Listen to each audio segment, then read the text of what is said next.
అండి అందరికీ బిర్యానీస్లోకి అలాగే పలావ్స్లోకి అలాగే ఏ దమ్ బిర్యానీ మటన్ అయినా చికెన్ అయినా దేంట్లోకైనా ది బెస్ట్ కాంబినేషన్గా ఉండే గోంగూర అండి.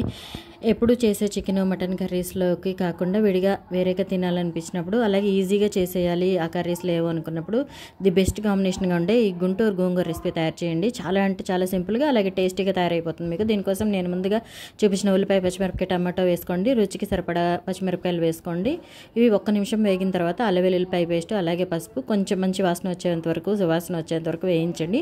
తీసేసి ఇప్పుడు 2 పెద్ద గుప్పెళ్ళ గోంగూర వేసేసుకుని మూత పెట్టేసి ఒక 5 నిమిషాలు మగ్గించండి. పూర్తిగా నీరు ఎగిరిపోయేంత వరకు. నీరు ఎగిరగానే తీసి స్టవ్ ఆఫ్ చేసేసి రుచికి సరిపడగా ఉప్పు అలాగే కొద్దిగా కొత్తిమీర వేసుకోండి. ఫ్లేవర్ బాగుంటుంది. ఒకసారి బాగా మెదిపేసి పక్కన పెట్టేసుకోండి. కచ్చాపచ్చా మెదపండి. పూర్తిగా పేస్ట్ అయినా కూడా బాగోదు. ఈ కాంబినేషన్ బిర్యానీస్లోకి ఎంత టేస్టీగా ఉంటుందో ట్రై చేసి మీకు ఎలా వచ్చిందో నాకు తప్పకుండా కమెంట్స్లో షేర్ చేయండి. Please do like, share and subscribe. Thank you for watching.